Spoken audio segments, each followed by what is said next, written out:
Jammu Kashmir police के head उन तमाम फोर्सेस को जो जहां सरहद पार से छेड़ी गई जंग जिसमें हजारों की तादाद में अभी तक बहादुर जवानों ने अपनी कुर्बानियां दी हैं, ऑफिसर्स ने अपनी कुर्बानियां दी हैं।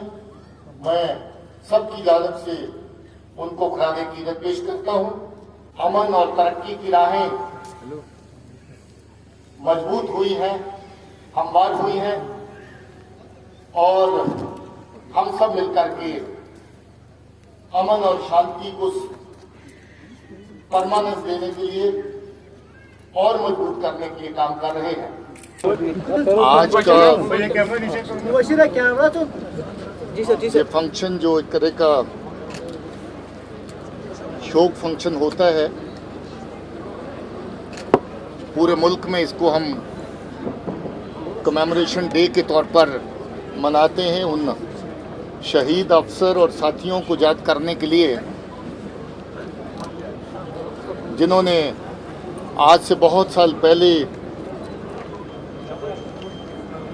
एक दुश्मन की टुकड़ी का मुकाबला करते हुए लद्दाख के खित्ते में अपनी जान का नजराना पेश किया। ये 1959 की बात है। सीआरपी की एक बहुत छोटी टुकड़ी जब अपनी सरहदों की हिफाजत के लिए तैनात थी, उसका दुश्मन की टुकड़ी के साथ मुकाबला हुआ और उस मुकाबले में आखिरी दम तक और आखिरी गोली तक हर साथी ने फाइट किया और अपने मुल्क के लिए अपनी जान को निछावर किया। उस दिन की याद में पूरे मुल्क में आज के दिन को कमेमोरेशन डे परेड के तौर पे सेलिब्रेट करने की प्रथा शुरू हुई और वो प्रथा आज पूरे साल के दौरान जो सितंबर के महीने से लेकर के अगस्त के महीने तक जो साथी यूनिफॉर्म फोर्सेस के अंदर, पुलिस फोर्सेस के अंदर, सीपीओज़ के अंदर काम करते हैं, उनकी जहाँ जहाँ भी शहादतें मुल्क के अंदर होती हैं, हम सब लोग मिलकर के उनको खराज अकीदत पेश करते हैं, उनको श्रद्धा के सुमन अर्पित करते हैं और याद करते हैं उनकी कुर्बानी को कि उन्होंने अपने मुल्क के लिए अपनी जान की आहुति दी, अपने लोगों के लिए अपनी जान की आहुति दी और ऐद करते हैं कि अपने मुल्क की हिफाजत के लिए, अपने लोगों की सलामती के लिए हम हर तरह की शहादत को कबूल करने के लिए तैयार रहेंगे। दोनों वाक़ों को हम लोग अपनी जगह पे छानबीन कर रहे हैं। अर्निया में जो बीएसएफ का वाक़ा हुआ और कुपवारा के बॉर्डर में जो आर्मी के जवान का वाक़ा हुआ, उन दोनों की छानबीन अपनी अपनी जगह पे दोनों फोर्सेस कर रही हैं। पता चलेगा कि इसकी क्या वजह है, किस तरीके से ये वाक़ा पेश आया, मगर जो ओवरऑल सीज़ फायर अंडरस्टैंडिंग है वो सब जगह पे होल्ड करती है। कुल मिलाकर के हमारे बॉर्डर के ऊपर सिक्योरिटी की ग्रिड बहुत अच्छे से मजबूत है। ये दो वाक़े थोड़े से हटके अभी तक की जो रूटीन थी उससे हटके पेश आए हैं। इनकी छानबीन जारी है और इसकी डिटेल आने के बाद शेयर करेंगे। मैंने 1605 बहादुर ऑफिसर्स, जवानों, एसपीओज़ की शहादत का जिक्र किया। पिछले 30 बरसों से ज़्यादा लंबी जो हमारी जंग, जो दहशतगर्दी की जंग हमारे पड़ोसी की तरफ से जहां पर थोपी गई, उसका डट के मुकाबला करते हुए हमारे 1605 बहादुर ऑफिसर जवानों ने अपनी जान की आहुति दी है। मैं सबको खराज अकीदत पेश करता हूं और इसके अलावा जो बाकी फोर्सेस जिसमें आर्मी, सीआरपी, बीएसएफ, एसएसबी और बाकी तमाम जो सेंट्रल गवर्नमेंट की जहां पर सीएपीएफ काम करती हैं, उनके बहादुर जवान भी जो जहां पर काम करते हैं, जिनमें कुछ लोगों ने शहादत अपनी दी। इस साल में कर्नल मनप्रीत आप जानते हैं, मेजर आशीष आप जानते हैं, डिप्टी एसपी हमांजू भट्ट को आप जानते हैं और उनके साथ उनका जो साथी प्रदीप, हमारा जो आर्मी का जवान था, उसकी शहादत को भी आप जानते हैं। 8 जो लोग पुलिस के शहीद हुए उनका मैंने जिक्र किया है। मैं सबको अपनी तरफ से खराज अकीदत पेश करता हूं और मैं ये कहना चाहता हूं कि उनकी कुर्बानियां रंग लाई हैं। आज दहशतगर्दी की जंग को हमने पछाड़ दिया है। आप जो आखिरी सांसें ले रही हैं और हमारा ये पूरा अहद है कि इसकी आखिरी सांसें भी बंद कर दी जाएंगी। आज लोगों की जान और माल की जो हिफाजत करने का सिलसिला है उसमें हमें बहुत बड़ी कामयाबी मिली है।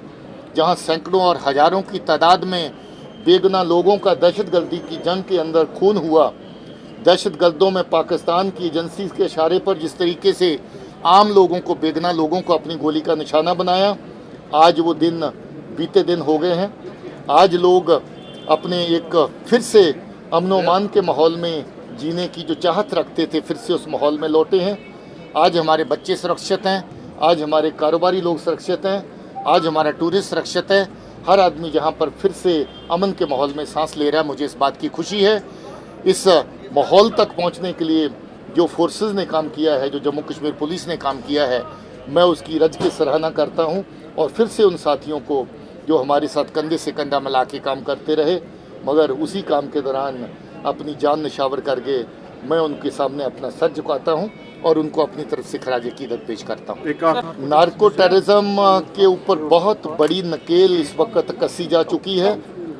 कुल मिलाकर के पिछले कुछ सालों का जिक्र करें तो 39 के करीब ऐसे केसेस नार्को टेररिज्म के हवाले से पिछले कुछ सालों में हमारे सामने आए। उनकी तफ्तीश को आम तफ्तीश से हट के किया जा रहा है। बहुत सारे केस NIA के पास हैं, कुछ केस SIA के पास हैं, कुछ केस SIU कर रही है। अभी हाल फिलहाल में बहुत बड़ी कामयाबी रामबन में हमें मिली, जिसमें 30 किलो से ज़्यादा कोकेन के तरह का जो मादा है वो बरामद किया गया। उसकी तारें कुपवाड़ा से जुड़ी, पंजाब से जुड़ी, अब उत्तराखंड तक पहुंच गई हैं। तो जो आदमी उसमें आगे या पीछे की तरफ, दोनों तरफ इन्वॉल्व है, हमने सबको पकड़ लिया है। उस केस की तफ्तीश जारी है। नार्को टेररिज्म का सिलसिला जो, उसको सख्ती से कुचला जाएगा। इसमें सरहद के कुछ गाँव, सरहद के कुछ इलाके, सरहद के कुछ लोग शामिल हुए। काफ़ी लोग, 39 के करीब ऐसे केसेस नार्को टेररिज्म के हवाले से पिछले कुछ सालों में हमारे सामने आए। उनकी तफ्तीश को आम तफ्तीश से हट के किया जा रहा है। बहुत सारे केस NIA के पास हैं, कुछ केस SIA के पास हैं, कुछ केस SIU कर रही है। अभी हाल फिलहाल में बहुत बड़ी कामयाबी रामबन में हमें मिली, जिसमें 30 किलो से ज़्यादा कोकेन के तरह का जो मादा है वो बरामद किया गया। उसकी तारें कुपवाड़ा से जुड़ी, पंजाब से जुड़ी, अब उत्तराखंड तक पहुंच गई हैं। तो जो आदमी उसमें आगे या पीछे की तरफ, दोनों तरफ इन्वॉल्व है, हमने सबको पकड़ लिया है। उस केस की तफ्तीश जारी है। नार्को टेररिज्म का सिलसिला जो, उसको सख्ती से कुचला जाएगा। इसमें सरहद के कुछ गाँव, सरहद के कुछ इलाके, सरहद के कुछ लोग शामिल हुए। काफ़ी लोग नार्को टेररिज्म के चलते हुए, क्योंकि वो दहशतगर्दी में भी साथ में शामिल थे, उनके खिलाफ बहुत सख्त कार्रवाई की गई है। उसके अलावा जो नार्को ट्रेड है, नार्को ट्रेड के हवाले से अगर देखें तो हमारी पहले से कोशिशें पिछले 5 सालों में 4 गुना बढ़ गई हैं। केसेस की तादाद बढ़ी है, गिरफ्तारियों की तादाद बढ़ी है, और जो लोगों की प्रॉपर्टीज़ को जब्त करने का सिलसिला, जो नार्को से प्रॉपर्टी इन्होंने हासिल की है उसको जब्त करने का सिलसिला मुसलसल जारी है। हमारा ये अहद है कि ये नई जंग जो पाकिस्तान ने हमारे लोगों के ऊपर थोपी है दहशतगर्दी के बाद, अब नार्को टेरर की जो जंग उन्होंने हमारे पर थोपी है, नार्को ट्रेड की और नार्को कंजम्पशन के जरिए से हमारे जवानों को बर्बाद करने की जंग जो उन्होंने छेड़ी है, इसका हम डट के मुकाबला करेंगे। इसमें सब किसी के सहयोग की ज़रूरत है और समाज के हर फर्द के सहयोग की ज़रूरत है, ताकि हम अपने आने वाली नस्लों की हिफाजत कर सकें और मजबूती से जो आज अमन और तरक्की का माहौल है उस पर आगे बढ़ सकें। लॉन्चिंग पैड्स का जो सिलसिला है, बहुत हद तक काफ़ी लॉन्चिंग पैड्स को बड़ी सख्ती से दबाया गया है। वहाँ से चलने आने वाली गतिविधियों को काफ़ी हद तक निपटा गया है, मगर अभी भी कुछ ऐसे कैंप मौजूद हैं अलग अलग जगह से। सियालकोट की तरफ से ले लें अगर, IB का बॉर्डर, और चले जाएं गुरेज़ की तक, अभी भी कुछ कैंप ऐसे हैं जहां पर इस तरह की नकलो हरकत रहती है कि वहां पर ट्रेनिंग का कुछ माहौल रहता है। कुछ लोग ट्रेन करके इधर पुश करने की आड़ में रहते हैं। दहशतगर्दी की जो मरती हुई इस वक्त कहानी है, उसको कायम रखने के लिए जो इन्फिल्ट्रेशन का सिलसिला, उसके ऊपर बहुत हद तक हम लोग काबू पा चुके हैं। इस साल कुछ कोशिशें हुई, मगर आपको ये जानकर के खुशी होगी कि इन्फिल्ट्रेशन के 90% से ज़्यादा केसेस को सरहद के ऊपर ही निपटा गया, और जो लोग इन्फिल्ट्रेट करके आ रहे थे उनको वहीं पर मार गिराया गया। बहुत बड़ी कामयाबी फोर्सेस को सरहद के ऊपर मिली है।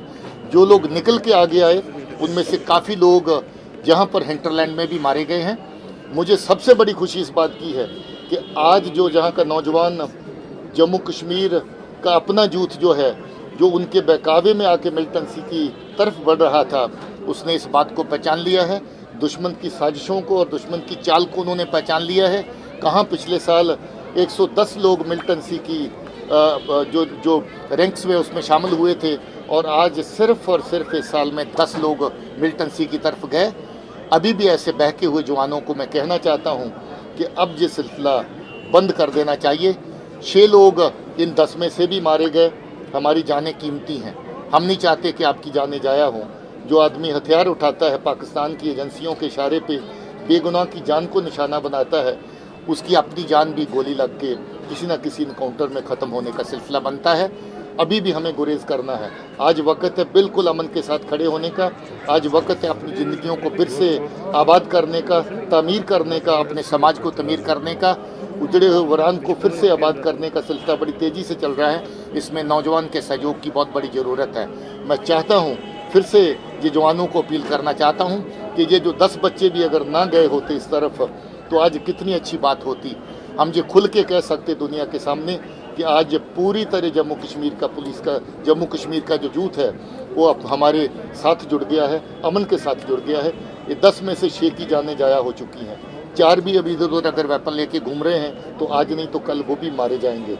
मैं नहीं चाहता कि इस तरह की आज की तारीख में, आज के माहौल में किसी की जान जाया हो। वो 4 लोग भी हथियार डाल के अगर वापस लौटते हैं तो घर वापसी के रास्ते आज भी उनके लिए खुले हैं।